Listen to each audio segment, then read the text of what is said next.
Abducting young people is not a solution. You must address the cause of the disquiet, of the discontent. Why are people aggrieved with this administration? That must be dealt with. Abducting these children and killing them is not a solution.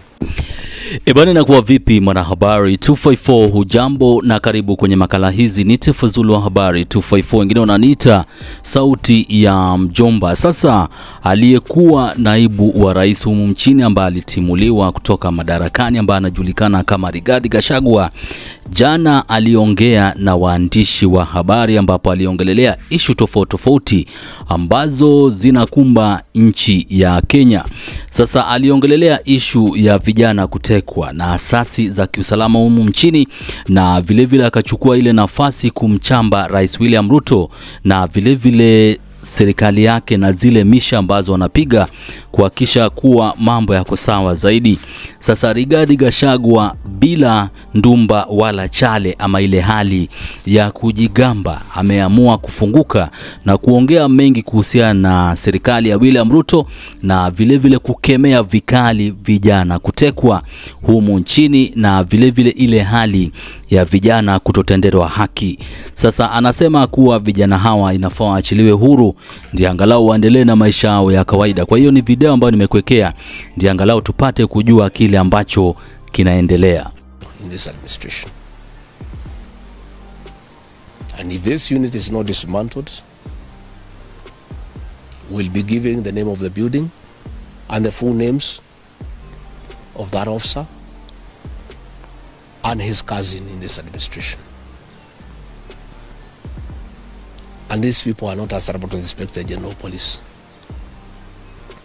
Your guess is as good as mine as to who is the commander of that unit. Let me emphasize that killing our children will not quell the anger of the Kenyan people. People are very angry with this administration. Abducting young people is not a solution. You must address the cause of the disquiet, of the discontent. Why are people aggrieved with this administration? That must be dealt with. Abducting these children and killing them is not a solution. And I must remind my friend and brother, Dr. William Ruto, that since independence, no government has ever gone for children. This is the first administration in the history of this country to target children for repression and persecution. Even the colonial administration, brutal as it was, it never went for the children. And the question the president must address is simple. Why has everybody turned against you and the administration in only 2 years? That is what you need to interrogate instead of persecuting these children. Again, he must understand the law of nature. Nature abhors vacuum.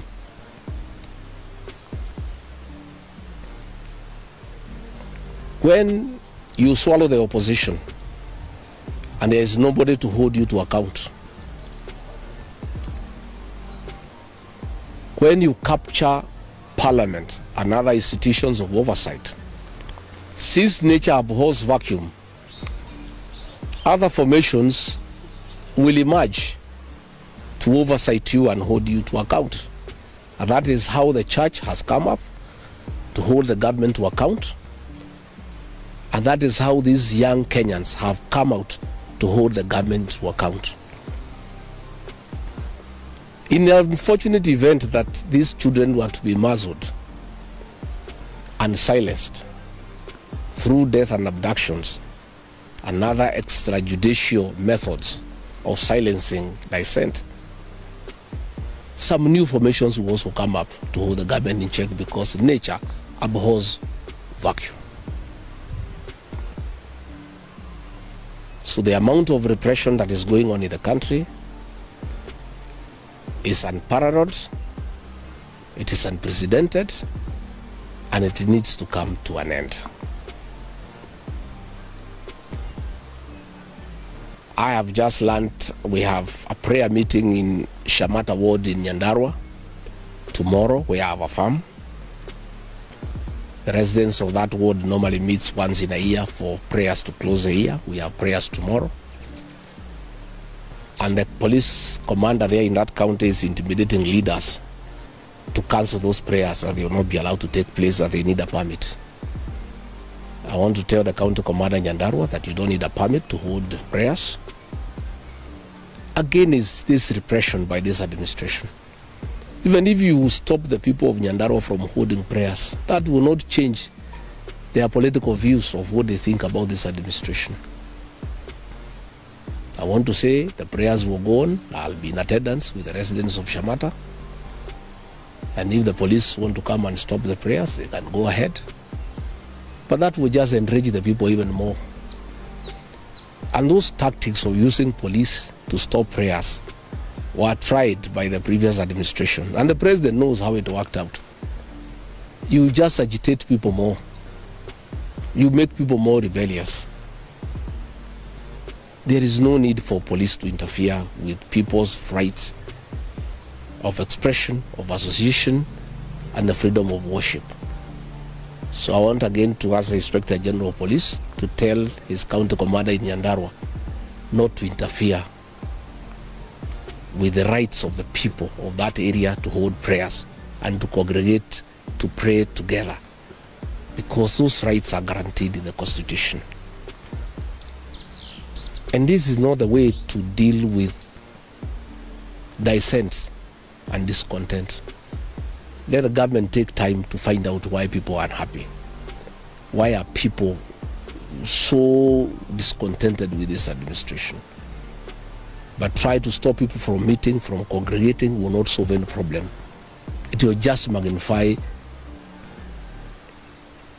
an already bad situation.